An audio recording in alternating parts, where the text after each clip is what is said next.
স্বাগতম জনাইছো RK Assam blogs চেনেলৰ তৰফৰ পৰা ছাত্ৰসকল 2021 চনত অনুষ্ঠিত হ'বলগীয়া হাই সেকেন্ডাৰী ফাইনেল এক্সামৰ কাৰণে পলিটিকেল সায়েন্সৰ পৰা 20টা মোস্ট ইম্পৰ্টেন্ট কমন কুৱেশ্যন লৈ আহিছো প্ৰশ্নকেৰে ভিডিঅ আলোচনা কৰিম আপোনালোকে স্কিপ নকৰাকৈ শেষলৈকে চাই থাকিব আৰু যদি মোৰ চেনেলটো এতিয়ালৈকে সাবস্ক্ৰাইব কৰা নাই তেনে সাবস্ক্ৰাইব কৰিবলৈ পাহৰি নাযাব এনে ধৰণৰ ভিডিঅ আগতীয়াকৈ পোৱাৰ কাৰণে এতিয়া হওক ভিডিঅটো আৰম্ভ কৰো দেৰি নকৰাকৈ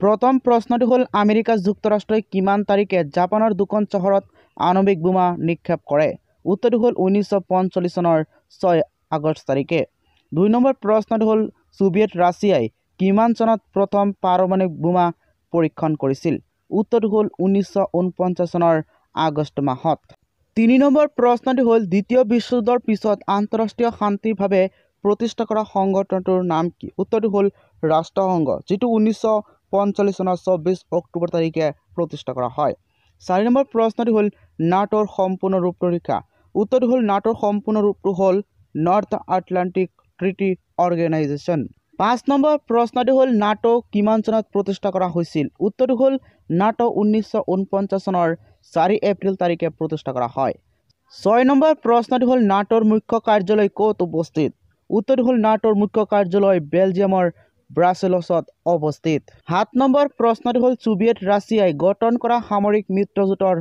নাম লিখা উত্তৰটো হল সোভিয়েট ৰাছিয়াই গঠন কৰা সামৰিক মিত্ৰজোঁটৰ নাম হল ৱাৰ্ছ চুক্তি 8 নম্বৰ প্ৰশ্নটি হল ৱাৰ্ছ চুক্তি কিমান চনত প্ৰতিষ্ঠা লাভ কৰে উত্তৰটো হল ৱাৰ্ছ চুক্তি 1955 চনৰ 14 মে তাৰিখে প্ৰতিষ্ঠা লাভ কৰে 9 নম্বৰ প্ৰশ্নটি হল ৱাৰ্ছ চুক্তিৰ মুখ্য কাৰ্যালয় ক'ত অৱস্থিত উত্তৰটো হল ৱাৰ্ছ চুক্তিৰ মুখ্য কাৰ্যালয় পোলেণ্ডৰ ৱাৰ্ছ চহৰত অৱস্থিত 10 নম্বৰ প্ৰশ্নটো হল কিউবান মিসাইল সংকট কিমান চনত সংঘটিত হৈছিল উত্তৰটো হল 1961 চনত 11 নম্বৰ প্ৰশ্নটো হল গোষ্ঠী নিৰপেক্ষ আন্দোলনৰ প্ৰথম বেলগ্ৰেড সন্মিলনত অংশগ্ৰহণ কৰা মুঠ সদস্য ৰাষ্ট্ৰ কিমান আছিল উত্তৰটো হল 25খন 12 নম্বৰ প্ৰশ্নটো হল গোষ্ঠী নিৰপেক্ষ আন্দোলনৰ প্ৰথম শীৰ্ষ সন্মিলন ক'ত অনুষ্ঠিত হৈছিল উত্তৰটো হল গোষ্ঠী নিৰপেক্ষ আন্দোলনৰ প্ৰথম শীৰ্ষ সন্মিলন 1961 চনত বেলগ্ৰেডত অনুষ্ঠিত হৈছিল 13 নম্বৰ প্ৰশ্নটো হল বাৰ্লিন দেৱাল কেতিয়া প্ৰতিষ্ঠা কৰা হয় উত্তৰটো হল 1961 চনত 14 নম্বৰ প্ৰশ্নটো হল বাৰ্লিন দেৱাল কিমান চনত ভংগ কৰা হয় উত্তৰটো হল 1989 চনৰ নৱেম্বৰ মাহত এতিয়া আলোচনা কৰিম 2 নম্বৰ প্ৰশ্নকেইটা প্ৰথম প্ৰশ্নটো হল দ্বিতীয় বিশ্বযুদ্ধৰ মিত্ৰ শক্তি আৰু অক্ৰিয় শক্তি বুলিলে কি বুজায় উত্তৰটো হল মিত্ৰ শক্তি বুলিলে আমেৰিকা যুক্তৰাষ্ট্ৰ সোভিয়েট ৰাছিয়া ব্ৰিটেইন চীন ফ্ৰান্স আদি দেশক বুজায় আনহাতে অক্ৰিয় শক্তি বুলিলে জাৰ্মানী জাপান আৰু ইটালী আদি তিনিখন দেশক বুজায় 2 নম্বৰ প্ৰশ্নটো হল নাটোৰ দুখন সদস্য ৰাষ্ট্ৰৰ নাম লিখা উত্তৰটো হল নাটোৰ দুখন সদস্য ৰাষ্ট্ৰৰ নাম হল প্ৰথমটো হল বেলজিয়াম দ্বিতীয়টো হল আমেৰিকা যুক্তৰাষ্ট্ৰ 3 নম্বৰ প্ৰশ্নটো হল চেণ্টো মানে কি বুজায় উত্তৰটো হল চেণ্টো মানে হল আমেৰিকা যুক্তৰাষ্ট্ৰই 6খন দেশৰ নিৰাপত্তাৰ গঠন কৰা সামৰিক মিত্ৰজোঁট ইয়াৰ উদ্দেশ্য হল সমাজবাদী শিবিৰৰ পৰা যিকোনো বাধা আহিলে তাক সমূহীয়াভাৱে প্ৰতিহত কৰা ৰাষ্ট্ৰকেইখনৰ নাম হল প্ৰথমটো হল ইৰাক ইৰাণ পাকিস্তান তুৰ্কী ব্ৰিটেইন আৰু আমেৰিকা যুক্তৰাষ্ট্ৰ আদি 4 নম্বৰ প্ৰশ্নটো হল ৱাৰ্ছ চুক্তিৰ বিষয়ে চমুকৈ লিখা উত্তৰটো হল সোভিয়েট ৰাছিয়াই 8খন দেশৰ নিৰাপত্তাৰ গঠন কৰা এটা সামৰিক মিত্ৰজোঁট ইয়াৰ উদ্দেশ্য হল পুঁজিবাদী শিবিৰৰ পৰা যিকোনো বাবুকি আহিলে তাক সমূহীয়াভাৱে বাধা দিয়া 5 নম্বৰ প্ৰশ্নটো হল নিউৰ অৰ্থ বুজাই লিখা উত্তৰটো হল নিউৰ অৰ্থ হল নব্য আন্তৰ্জাতিক অৰ্থব্যৱস্থা অৰ্থাৎ new international economic order 6 number প্ৰশ্নটো হল একপক্ষীয় বিশ্বত গোষ্ঠী নিৰপেক্ষ আন্দোলনৰ প্ৰাসংগিকতা কি উত্তৰটো হল একপক্ষীয় বিশ্বত গোষ্ঠী নিৰপেক্ষ আন্দোলনৰ প্ৰাসংগিকতা হল গোষ্ঠী নিৰপেক্ষ আন্দোলনে এক সামূহিক প্ৰতিৰোধ শক্তি হিচাপে কাম কৰি আছে 7 নম্বৰ প্ৰশ্নটো হল দ্বিখণ্ডিত বিশ্বৰ সমাপ্তিৰ পিছত গোষ্ঠী নিৰপেক্ষ আন্দোলনৰ প্ৰাসংগিকতা কি উত্তৰটো হল দ্বিখণ্ডিত বিশ্বৰ সমাপ্তিৰ পিছত গোষ্ঠী নিৰপেক্ষ আন্দোলনৰ প্ৰাসংগিকতা হল গোষ্ঠী নিৰপেক্ষ আন্দোলনে তৃতীয় বিশ্বৰ দেশসমূহৰ মাজত সহযোগিতাৰ যথেষ্ট প্ৰাসংগিক কৰি ৰাখিছে 8 নম্বৰ প্ৰশ্নটো হল দ্বিতীয় বিশ্ব মানে কি বুজা উত্তৰটো হল সোভিয়েট সমাজবাদী আদৰ্শত থকা দেশবোৰক দ্বিতীয় বিশ্ব বোলে এই দেশসমূহে 1955 চনত গঠিত ৱাৰ্ছ চুক্তিৰ জৰিয়তে সোভিয়েট ৰাছিয়াৰ অধীনলৈ আহে 9 নম্বৰ প্ৰশ্নটো হল শীতল যুদ্ধৰ যুগত দুই বৃহৎ গোষ্ঠীৰ বাহিৰে উদ্ভৱ হোৱা তৃতীয় গোষ্ঠীটো কি আছিল উত্তৰটো হ'ল শীতল যুদ্ধৰ যুগত দুই বৃহৎ গোষ্ঠীৰ বাহিৰেও উদ্ভৱ হোৱা তৃতীয় গোষ্ঠীটো আছিল গোষ্ঠী নিৰপেক্ষ আন্দোলন। 10 নম্বৰ প্ৰশ্নটো হ'ল ভাৰতে কিয় নাটোত যোগদান কৰা নাছিল। উত্তৰটো হ'ল ভাৰতে পুঁজিবাদী শিবিৰ আৰু সমাজবাদী শিবিৰ দুয়োটাত যোগদান নকৰি নিৰপেক্ষভাৱে থাকি দেশীয় আৰু বৈদেশিক নীতি গ্ৰহণ কৰিব পাৰিছিল আৰু দুয়োটা শিবিৰৰ পৰা আৰ্থিক সাহায্য পাইছিল। নিজৰ স্বাৰ্থ পূৰণ হোৱাকৈ দুয়োটা মহাশক্তিৰ মাজত ভাৰসাম্য ৰক্ষা কৰিব পাৰিছিল। সেয়েহে ভাৰতে নাটোত যোগদান কৰা নাছিল। 11 নম্বৰ প্ৰশ্নটো হ'ল দ্বিতীয় বিশ্বযুদ্ধত সংঘটিত হোৱা দুটা শিবিৰৰ নাম উল্লেখ কৰা। উত্তৰটো হ'ল দ্বিতীয় বিশ্বযুদ্ধত সংঘটিত হোৱা দুটা শিবিৰৰ নাম তলত উল্লেখ কৰা হ'ল। প্ৰথমটো হ'ল মিত্ৰ শক্তি, দ্বিতীয়টো হ'ল চক্ৰ শক্তি। 14 নম্বৰ প্ৰশ্নটো হ'ল নাটোৰ দুটা মুখ্য উদ্দেশ্য উল্লেখ কৰা। উত্তৰটো হ'ল নাটোৰ দুটা মুখ্য উদ্দেশ্য তলত উল্লেখ কৰা হ'ল। প্ৰথমটো হ'ল সমাজবাদী শিবিৰৰ পৰা যিকোনো বাধা আহিলে নাটোৰ সদস্যসকলে সমূহীয়াভাৱে প্ৰতিহত কৰা। 2 নম্বৰটো হ'ল ৰাছিয়ানসকলক বাহিৰত ৰখা, আমেৰিকানসকলক ভিতৰত ৰখা আৰু জাৰ্মানসকলক ধ্বংস কৰা। 15 নম্বৰ প্ৰশ্নটো হ'ল নাটোৰ দুখন সদস্য ৰাষ্ট্ৰৰ নাম লিখা। উত্তৰটো হ'ল নাটোৰ দুখন সদস্য ৰাষ্ট্ৰৰ নাম হ'ল বেলজিয়াম, আমেৰিকা যুক্তৰাষ্ট্ৰ। 16 নম্বৰ প্ৰশ্নটো হ'ল ৱাৰ্ছা চুক্তিৰ দুখন সদস্য ৰাষ্ট্ৰৰ নাম লিখা। উত্তৰটো হ'ল ৱাৰ্ছা চুক্তিৰ দুখন সদস্য ৰাষ্ট্ৰৰ নাম হ'ল প্ৰথমটো হ'ল আলবেনিয়া, দ্বিতীয়টো হ'ল ছোভিয়েট ৰাছিয়া। 17 নম্বৰ প্ৰশ্নটো হ'ল গোষ্ঠী নিৰপেক্ষ আন্দোলনৰ প্ৰথম বেলগ্ৰেড সন্মিলনত অংশগ্ৰহণ কৰা দুখন সদস্য ৰাষ্ট্ৰৰ নাম লিখা। উত্তৰটো হ'ল গোষ্ঠী নিৰপেক্ষ আন্দোলনৰ প্ৰথম বেলগ্ৰেড সন্মিলনত অংশগ্ৰহণ কৰা দুখন সদস্য ৰাষ্ট্ৰৰ নাম তলত উল্লেখ কৰা হ'ল। প্ৰথমটো হ'ল ভাৰতবৰ্ষ, দ্বিতীয়টো হ'ল আফগানিস্তান। 18 নম্বৰ প্ৰশ্নটো হ'ল শীতল যুদ্ধৰ যুগত দুই বৃহৎ শক্তি আমেৰিকা যুক্তৰাষ্ট্ৰ আৰু ছোভিয়েট ৰাছিয়াৰ মাজত স্বাক্ষৰিত হোৱা দুখন অস্ত্ৰ নিয়ন্ত্ৰণ চুক্তিৰ নাম লিখা। উত্তৰটো হ'ল শীতল যুদ্ধৰ যুগত দুই বৃহৎ শক্তি আমেৰিকা যুক্তৰাষ্ট্ৰ আৰু ছোভিয়েট ৰাছিয়াৰ মাজত স্বাক্ষৰিত হোৱা দুখন অস্ত্ৰ নিয়ন্ত্ৰণ চুক্তিৰ নাম হ'ল প্ৰথমটো হ'ল পাৰমাণৱিক নিঃসম্প্ৰসাৰণ চুক্তি, দ্বিতীয়টো হ'ল ক্ষেপণাস্ত্ৰ বিৰোধী চুক্তি। ঘ নম্বৰ দীঘল প্ৰশ্ন প্ৰতিটো 4 নম্বৰ আৰু 6 নম্বৰৰ প্ৰশ্নোত্তৰ। প্ৰথম প্ৰশ্নটো হ'ল গোষ্ঠী নিৰপেক্ষ আন্দোলনক এতিয়া অপ্ৰাসংগিক বুলি ভাবানে? তোমাৰ উত্তৰৰ সপক্ষে যুক্তি দিয়া। উত্তৰটো হ'ল 1980ৰ দশকৰ পৰা শেষৰ ফালে সমাজবাদী শিবিৰ দুৰ্বল হৈ আহে আৰু 1991 চনত ছোভিয়েট ৰাছিয়া ভাগি পৰিল। ছোভিয়েট ৰাছিয়া ভাগি যোৱাৰ পিছত গঢ়ি উঠা স্বাধীন ৰাষ্ট্ৰসমূহেও ক্ৰমে পুঁজিবাদৰ ফালে গতি কৰিলে। এনে পৰিস্থিতিত শীতল যুদ্ধৰ অৱসান ঘটিল।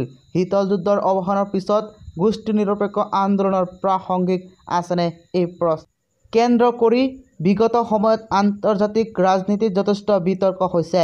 গোষ্ঠী নিৰপেক্ষ আন্দোলনৰ অন্যতম উদ্যোক্তা ভাৰতবৰ্ষইও 1991 চনত অৰ্থনৈতিক সংস্কাৰৰ নীতি গ্ৰহণ কৰে। বিগত সময়ত ভাৰতবৰ্ষই আমেৰিকা যুক্তৰাষ্ট্ৰৰ লগত যথেষ্ট ঘনিষ্ঠ সম্পৰ্ক বৃদ্ধি কৰি তুলিছে। এই গোটেই ঘটনা প্ৰবাহে গোষ্ঠী নিৰপেক্ষ আন্দোলনৰ প্ৰাসংগিকতা হেৰাই যোৱাৰ ইংগিত বহন কৰে। তথাপিও গোষ্ঠী নিৰপেক্ষ আন্দোলন জীয়াই আছে আৰু 2010 চনত এই আন্দোলনৰ সদস্য ৰাষ্ট্ৰৰ সংখ্যা 118টা লৈ বৃদ্ধি পালে। গোষ্ঠী আন্দোলন যে এতিয়াও প্ৰাসংগিকতা আছে সেই কথা তলত দিয়া যুক্তিসমূহে প্ৰতিপন্ন কৰে। প্ৰথমটো হ'ল ছোভিয়েট ৰাছিয়া ভাগি যোৱাৰ পিছতো বিশ্বত এটা মহাশক্তি আছে। এই মহাশক্তিৰ দ্বাৰা যাতে তৃতীয় বিশ্বৰ দেশসমূহৰ স্বাধীন অস্তিত্ব বিপদাপন্ন নহয় তাক নিশ্চিত কৰিবৰ বাবে এক সামূহিক প্ৰতিৰোধ শক্তিৰ প্ৰয়োজন হয়। গোষ্ঠী নিৰপেক্ষ আন্দোলনে এনে এক সামূহিক প্ৰতিৰোধ শক্তি হিচাপে কাম কৰিব পাৰে।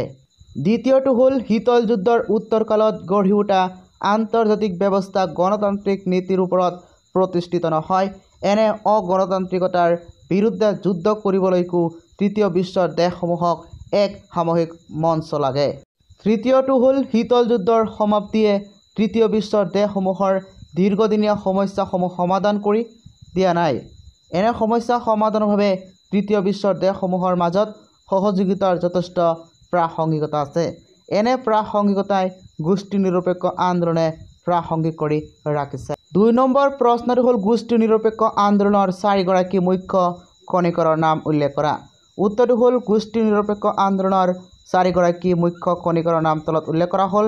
প্ৰথমটো হ'ল ইণ্ডোনেছিয়াৰ প্ৰথম ৰাষ্ট্ৰপতি সুকাৰ্ণো, ভাৰতৰ প্ৰথম প্ৰধানমন্ত্ৰী জৱাহৰলাল নেহৰু, তৃতীয়টো হ'ল ইজিপ্তৰ দ্বিতীয় ৰাষ্ট্ৰপতি গামাল আব্দেল নাছাৰ, তাৰপিছত চতুৰ্থটো হ'ল যুগোস্লাভিয়াৰ প্ৰথম ৰাষ্ট্ৰপতি জোচিফ ব্ৰজ টিটো। 3 নম্বৰ প্ৰশ্নটো হ'ল শীতল যুদ্ধৰ যুগত গোষ্ঠী নিৰপেক্ষ আন্দোলনৰ ভূমিকা আলোচনা কৰা। শীতল যুদ্ধোত্তৰ যুগত গোষ্ঠী নিৰপেক্ষ আন্দোলনৰ প্ৰাসংগিকতা থকা বুলি ভাবানে? তোমাৰ উত্তৰৰ যুক্তিযুক্ততা প্ৰদৰ্শন কৰা। এইটো হ'ল শীতল যুদ্ধৰ কালত আন্তৰ্জাতিক ৰাজনীতিক দুটা মেৰুত বিভক্ত কৰাৰ প্ৰচেষ্টাৰ বিৰুদ্ধে তৃতীয় বিশ্বৰ স্বাধীনতাপ্ৰাপ্ত দেশসমূহ একত্ৰিত হৈ এক প্ৰত্যাহ্বান বা প্ৰতিৰোধ গঢ়ি তুলিছে। এনে প্ৰতিৰোধ নিৰ্মাণৰ বাবে এছিয়া, আফ্ৰিকা আৰু লেটিন আমেৰিকাৰ দেশসমূহে গঢ়ি তোলা মঞ্চক গোষ্ঠী নিৰপেক্ষ আন্দোলন নামেৰে জনা যায়।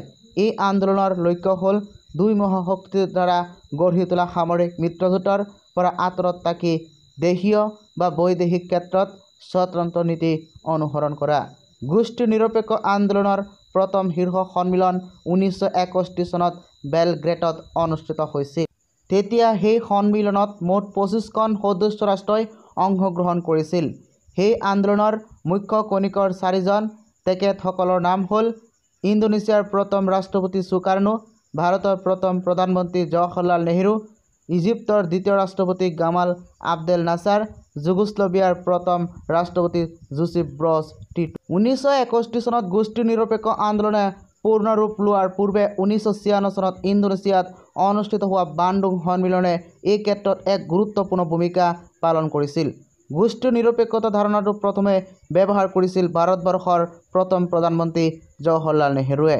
তিব্বত সম্পৰ্কত ভাৰত আৰু চীন দেশৰ মাজত 1954 চনত স্বাক্ষৰিত হোৱা চুক্তিত 5টা নীতি গ্ৰহণ কৰা হৈছিল, যাক পঞ্চশীল নীতি বুলি কোৱা হয়।